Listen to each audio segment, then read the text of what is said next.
After an extensive coverage of the landscape, from Phoenix to Flagstaff, Sedona, the south rim of the Grand Canyon, and the flatland mesa areas up to the Monument Valley, we met our Dine guide, Leland Grass of the Nahuka Dine, near Kayenta, as he and the other Nahuka Dine made their annual ceremonial 4-day ride to Tuba City.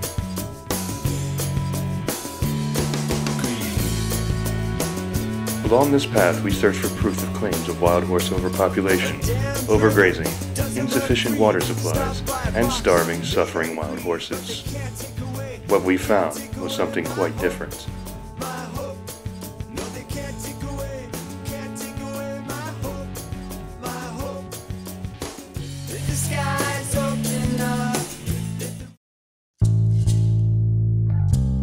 There are some that assert that these free-roaming horses are increasing financial burden to the Navajo Nation, draining their finances and risking valuable resources such as high-quality rangelands and water used by livestock. There has been no survey of the number of horses on the Navajo reservation. The Navajo Nation estimates that the wild horse population is at 75,000 and growing, but we did not see herds large enough to support this estimate. Some assert that the horses suffer from starvation and dehydration, but from Flagstaff to Tuba City and Kayenta to Monument Valley, no such starving or dehydrated horses were found. These iconic wild horses are not only symbols of the free spirit of the American West, the horses are sacred spiritual beings to the Dine people. The horse and the land are tied together in Dine creation, stories, beliefs, ceremony, and song.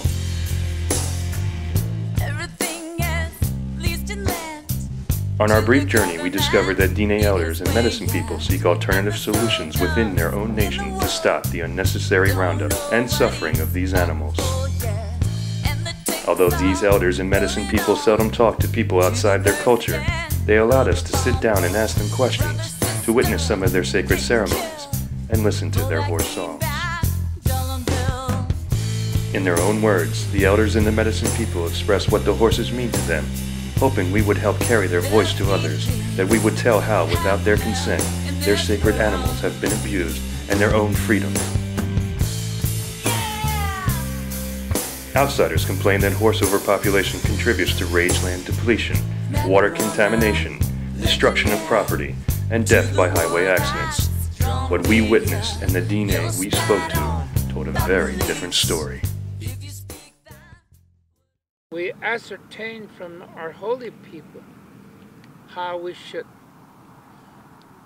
have these horses, how we should use them, how we should treat them, how we should conserve them.